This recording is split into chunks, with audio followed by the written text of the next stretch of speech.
Morning, ladies and gentlemen.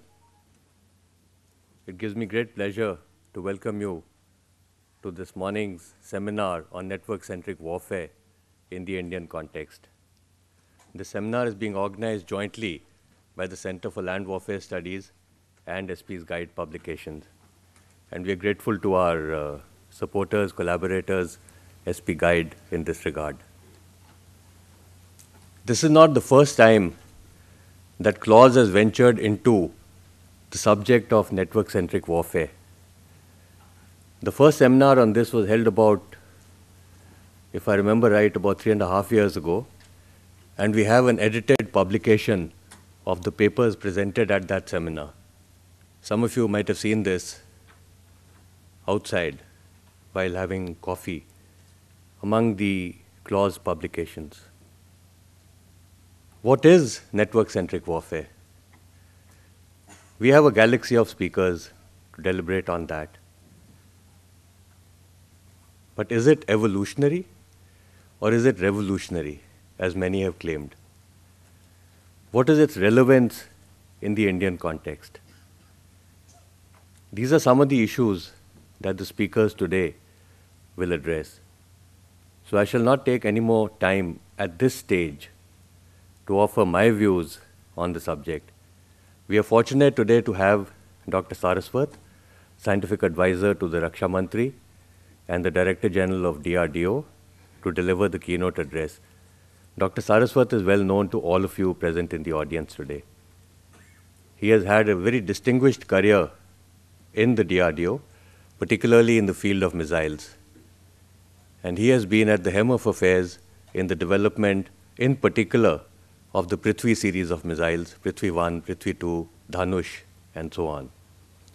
He's also headed the Research Centre Imarat in Hyderabad and has been CC R&D at the DRDO before taking over as the Scientific Advisor and the Director General DRDO.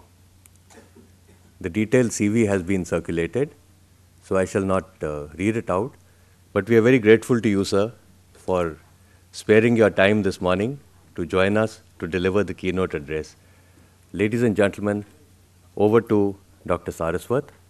After he finishes speaking, we will request him to release a couple of publications, and then Mr. Jayant Baranwal, the Chairman and Managing Director of SP's Guide Publications, will deliver a vote of thanks. Dr. Saraswat.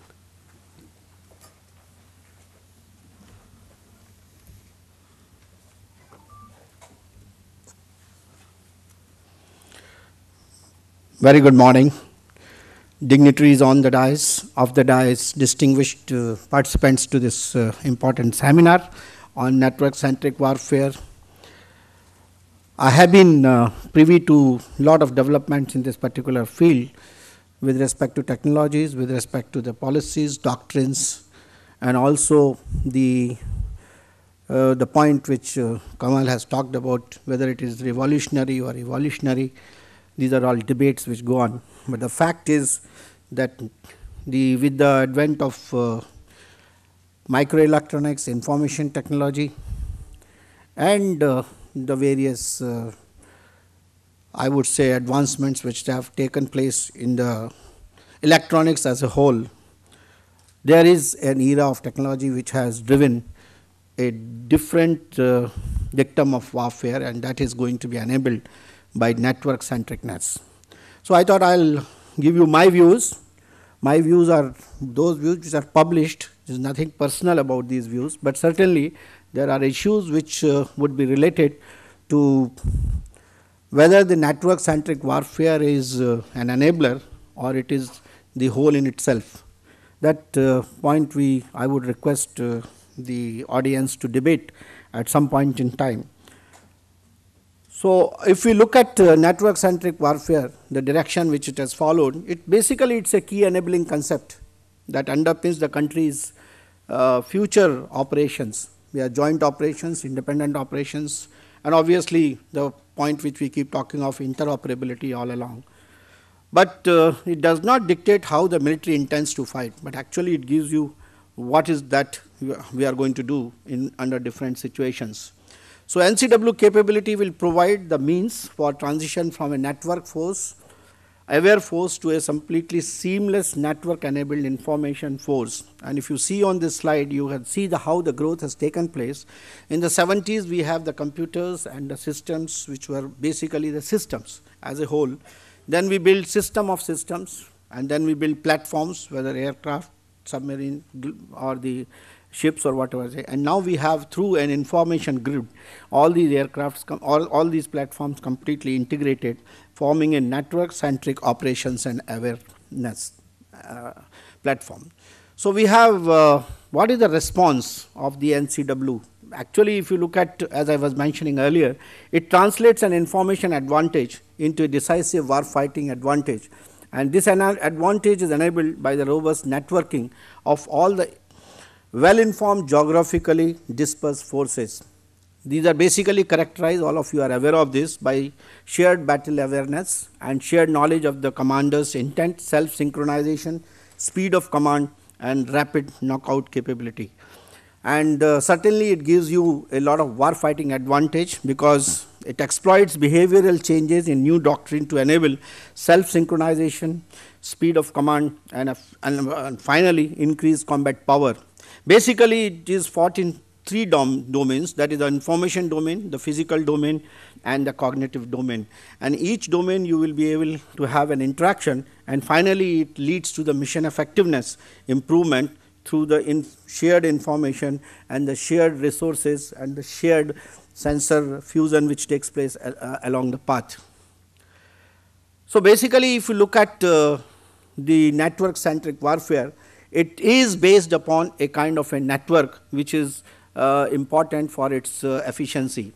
So network-centric warfare is a theory, and net-centric operation is the concept. So the next generation network is the process of making the theory and the concept a reality. Now, what are these next generation networks? Basically, we will be touching upon this, which is one of the major important area if any NCW has to be a very important and a successful venture. It is basically a package-based network which is able to provide telecommunication services and able to make use of the multiple broadband quality of service enabled transport technologies, in which the service related functions are independent from underlying transport related functions. And it enables unfettered access for users to networks and to the competing service providers or services of their choice. It supports generalized mobility, which will allow consistent and unambiguous provision of services. This is basically, we are talking of what is the network going to do. And in the military architecture, NGN, if you are looking at this, will have 3 layers, and 3 layers will have different convergences, what we call as the network convergence, which is basically IP based transport backbone, which will be terrestrial, space based, or the tactical wireless. Then you have the service convergence, where you have different type of services for different users, whether they are the armed forces or the air force or navy, and basically they are going to provide all services with respect to the sensors, the weapons, the personnel, the logistics, and the command and control, which is all inherent part of the system. And this will be achieved through an application layer, which is basically discovery, collaboration, storage, security, and managing the entire system. So if you look at the IP based system, you have wireless networking, you have advanced computing technology as part of it, and then you have the information assurance and network security, which is going to ensure that you have the direct communication and delivery of the messages and the information. And most important among them are the sensors, which are put in a fused form to give you a better integrated picture of what is happening in the battlefield rather than giving the individual information. So in the whole is better than the sum of the individuals. Now, I thought it is important for us that if we have the network-centric warfare and network-centric operations to be done, what are the technologies which are essential for sensors to be enabled for it to become part of the NCW? If you look at one sensor which I have identified here, which has undergone evolution over the years, for a single block to a full active array digital radar system. Radar I have taken as an example, which was a unitary system with a reflector with all kinds of processor and transmitter, which has now become a completely array based systems, which has got a 3D active array radar, which is fully active array with a digital software and digital radar signatures totally, with thousands of TR modules with digital beamforming systems and process, enabling you of multiple target tracking and also giving information in real time, which will be useful for an NCW operation. These multifunction radars, if you look at it, they will be useful for 3D detection, multiple target tracking, initial threat identification, evaluation. It is not only a radar, it will be able to even tell you where the target is moving, what is its intent and information thereon. Target information transferred to the, suppose there is a missile system which is deployed, a surface to air missile, then it will be able to communicate to that. And hard real time adaptability. These are the sensors which are going to be adaptable to the changing situations. So, key technologies which have emerged as part of this are the transmit receive module technologies, which are today available, multi-core processing capability, which gives real time capability in terms of information assimilation and also working out the prediction of the target path. Then software enabling technologies, which are platform centric middleware and also the network centric middleware, which are part of this radar system. In addition to that, if you have other sensors, then they will also have photonics and the nanotechnologies which are emerging today. So, if the sensors have to become a major part of the network centric warfare, then they have to be enabled by way of very, very close interface in terms of hardware and software, what we call as the sensors which are enabled for different applications. Same is the case when you go for multi-domain sensors, whether it is AVAX or electronic warfare sensors or communication sensors, which are deployed on various platforms, be aerostat or the UAVs or the aircraft or any other platform where they are working. But basically they will be doing multiple functions, surveillance, tracking and also identification of that target. They will be doing jamming functions. So, all of them, when you are integrated, they will have to be enabled as far as the NCW is concerned.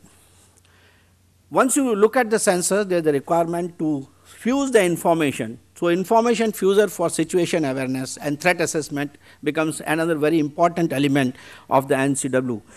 What is the information fusion process, which is dealing actually with association, correlation and combination of data and information. These are the major elements when you are doing data fusion or information fusion. That is, single and multiple sensors or different sources from the information is coming are to be fused, and the information has to be associated, correlated to give you a refined estimate of the parameters, characteristics, events and behavior of whatever is happening in the battlefield. So, that gives you the complete observation as far as the scenario which is emerging. So, if you have live unknown situations as indicated here, it will have what we call as what you see, then what we have the estimated information acquisition situation, and that estimation is based upon what information you have either as a background or you have generated as part of the sensor measurement. So, you have attribute relation extraction. Then through the attributes you are able to get attribute relation and matching, and from there you should be able to generate a hypothesis. When you generate a hypothesis, you evaluate the hypothesis, then you do what is called the hypothesis selection. There may be many venues. So, from that selection you are able to get a selected situation interpretation hypothesis, which is basically communicated, and the loop is controlled because you also have a model. So, you work through this model and then you direct the sensor to act according to that model to make measurements and then feed it back into your process of information fusion. So, this is the total feedback loop which works when you are trying to do the information fusion as part of the NCW process. Same is the case when you start looking at integrated command and control of the network forces, which is the another element which will be most important basically for the NCW activity. Basically, when you look at the command and control, you have common operational picture, that means reducing the fog of war.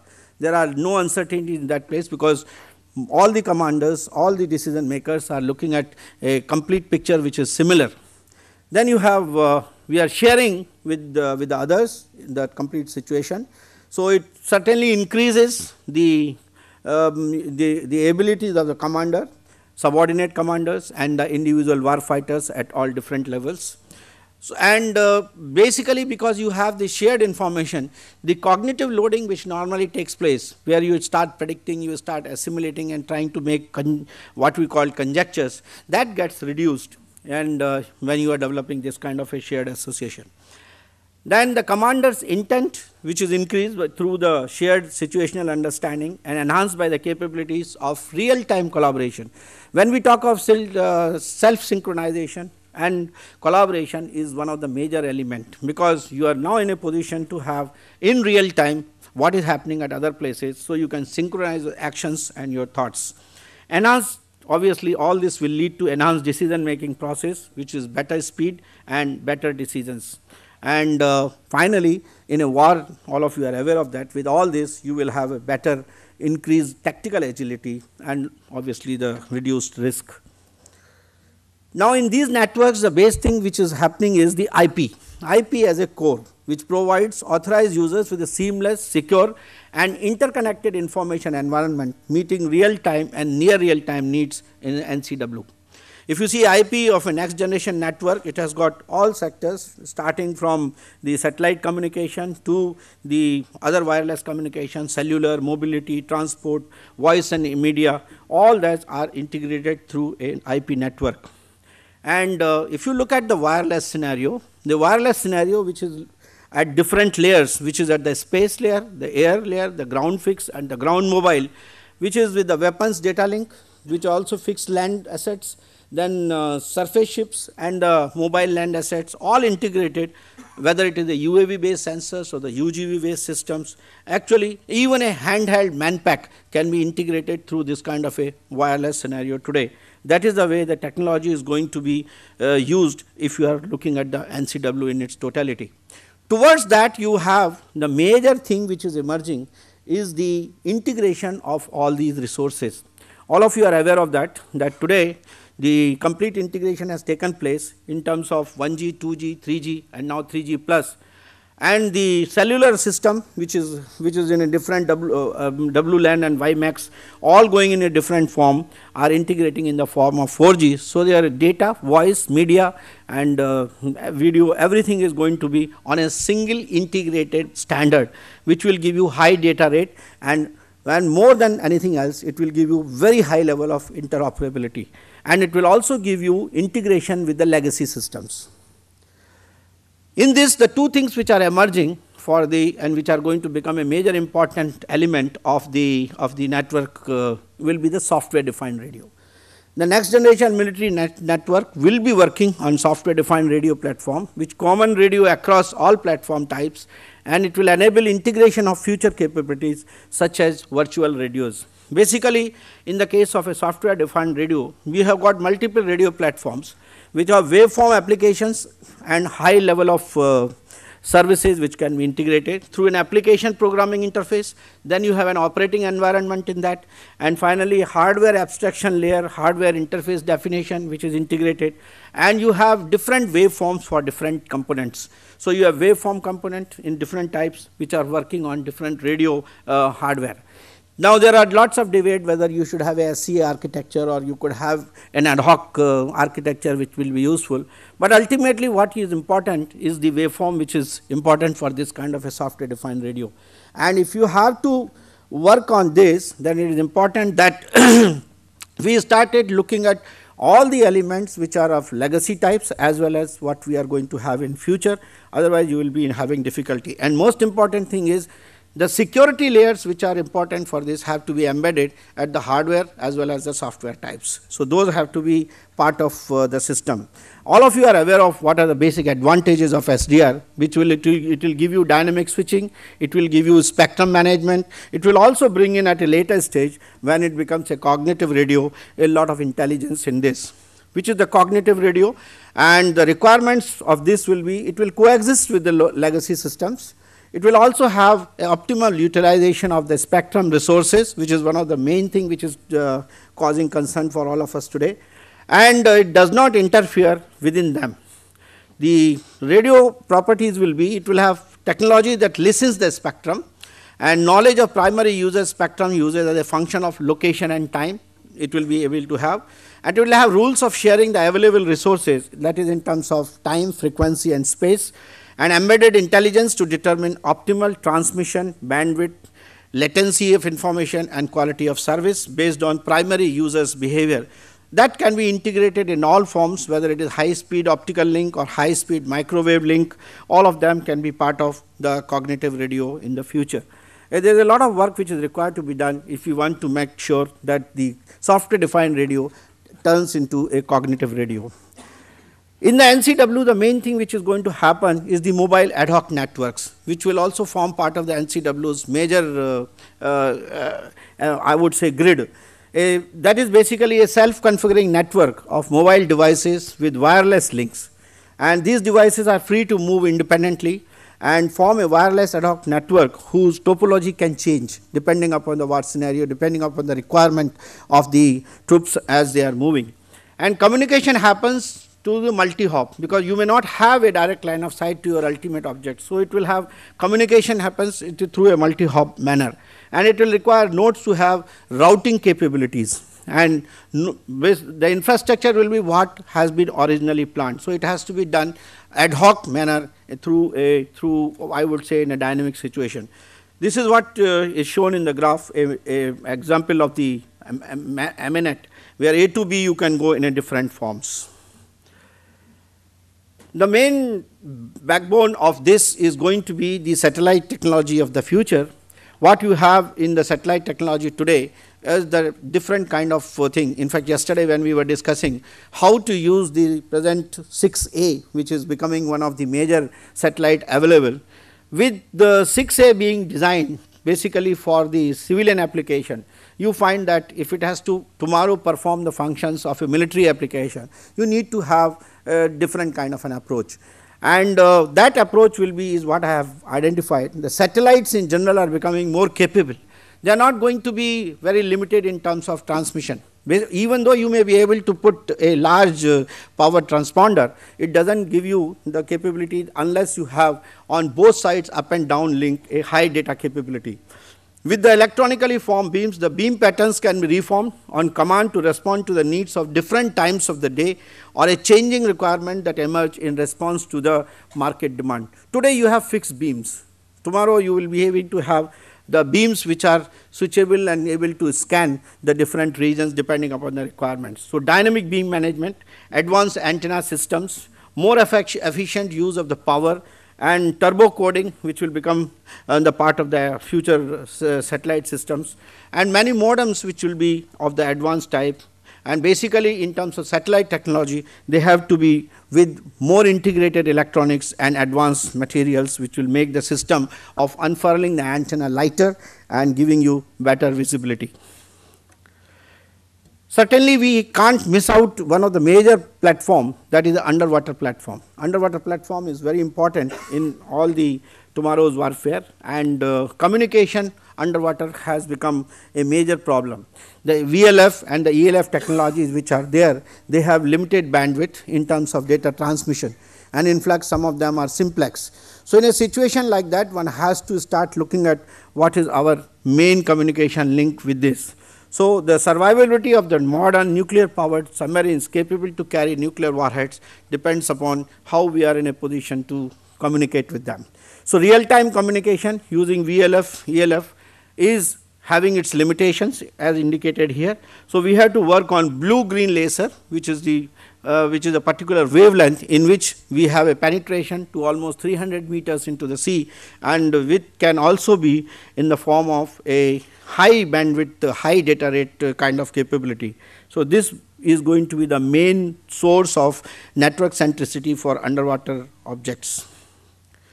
Obviously, when you have such a network, it is important that the network has to be secured, because although you may not be using the internet cloud, but still you are vulnerable. And since you are vulnerable, it is important that we have all the security layers which are part of this network centric warfare.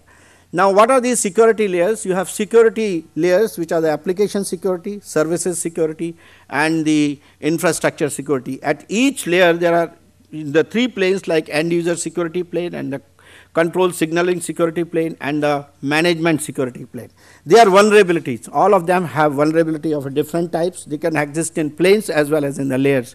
And what are the types of threats that can really affect your security layers? Their threats are destruction, corruption, removal, disclosure, and interruption. These are the different attacks which can affect your access control, which can affect your authentication, that can affect your reputation, data confidentiality, and communication security, data integrity, availability, and privacy. All of them, and each one of them in the table which I have indicated here. For example, if you have C, the non-repudiation will be able to ensure that we have defense against all the 4 types of attacks. So, concept of security in all layers, whether it is the physical layer or the application layer, have to be part of the development which you would like to do for the next generation network.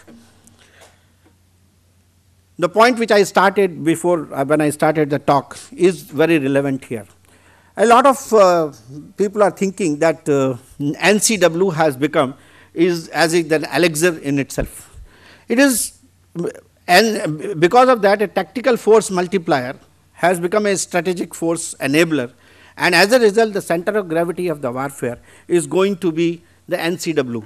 If it is NCW as the center of gravity of the war, obviously the strategic vulnerability is also part of it. Then that means you are becoming strategically vulnerable if you have center of gravity of the warfare as part of the of NCW. In the resulting scenario, you are emergence of strategies for future wars with primary emphasis on asymmetry ways to target this strategic vulnerability. Now, everybody is working on cyber warfare to ensure that this center of gravity is affected. So, you are in a position today you are not in a position to defend against cyber warfare or the new Chinese strategy of integrated network electronic warfare, which is already emerging. So, we have to start looking at in a different form. We should treat it only as an enabler. We should not make it as if it is the only tool which the warfare is having. So, in the future perspective, in a scenario where you will have NCW as the enabler, we have to work on a warfare which will be having 3 domains as usual, because we are part of the NCW, the information, cognitive, and the physical domain. We have disruption technologies which will be coming to disrupt the warfare, disrupt the NCW, and they are cyber, anti-satellite weapons, underwater warfare, and the directed energy weapons, which will disrupt your enabler in a big way. They will also disrupt your cognitive and social domain with asymmetric strategies, tactics, and operational plans, doctrines to match threat assessments, they will be again coming in that, and local and limited conflicts under nuclear hangover. So, in the physical domain, we will have to start working as is happening in other places where the wars are going on, like Afghanistan and so on. You will practically be landing up with the contactless wars, missile warfare, submarine warfare, and directed energy weapons, and control of the space assets, where to enable that your network centric warfare becomes a real enabler and it does not put you in difficulty. So, we will have to work together if we want on all these domains, if we want NCW to be a great enabler and force multiplier for the future warfare. Thank you very much.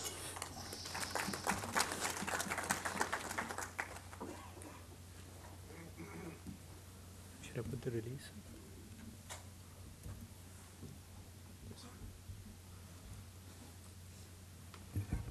In Dr. Saraswat's words, a system of systems with enhanced situational awareness, speedier and qualitatively better decision making that overcomes the OODA loop of the adversary, 4G communications that are secure. Thank you very much for a very perceptive address, sir. In the think tank world, there is an expression, publish or perish. And at Clause, we take it very, very seriously. We have our flagship journal, the Clause Journal, which is published twice a year, the summer edition and the winter edition. About 6 months ago, we also started a new journal for the middle peace officer called the Scholar Warrior. It's a journal that is more informatory rather than carrying strategic analysis. And we've had excellent feedback from the first issue. Dr. Saraswat has very kindly agreed to release the second issue of Clause Scholar Warrior. It has sections on the Chinese challenge, prism on Pakistan, military technology, cyber warfare, and so on. May I request Dr. Saraswat to kindly release the clause journal Scholar Warrior.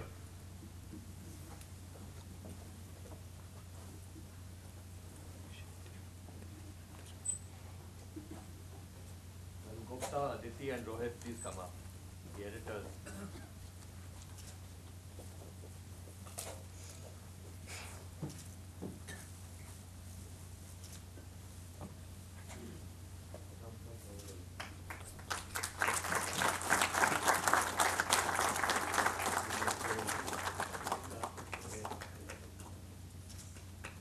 One for the album, please. Come forward. Thank you.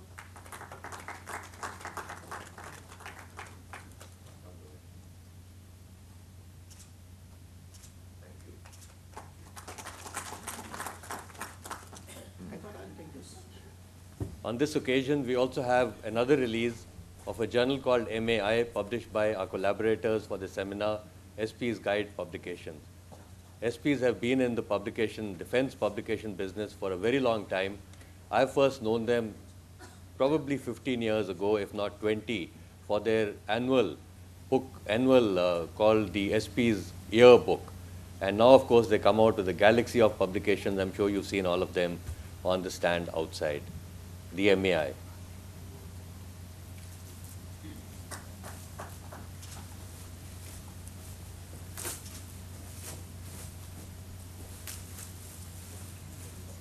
This issue is a special on network-centric warfare.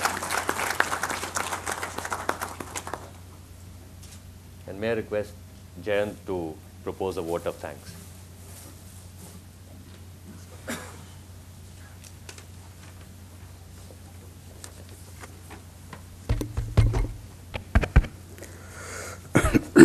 Dr. V.K. Saraswat, Scientific Advisor to Raksha Mantri, Brigadier Gurmeet Kanwal, Director, Center for Land Warfare Studies, Senior Officers of the Armed Forces, and esteemed guests, a very good morning. We have gathered here today to discuss a subject which is vital for future operational readiness of the Armed Forces, and we could not have had a more qualified and professionally bright person than Dr. Saraswat to give the keynote address. Network sensitivity is vital for optimizing information advantage over the adversary. Whichever side has information dominance will have better chances of victory. Indian Armed Forces are aspiring for such a capability in the future. What is the shape that this capability will take in the future is yet to be fully clarified and currently under development. Thus, we can look forward to acquiring some more clarity during the seminar that follows. On behalf of SP Guide Publications and Center for Land Warfare Studies, I thank Dr. V.K. Saraswat for having taken time out of his busy schedule. Thank you, sir.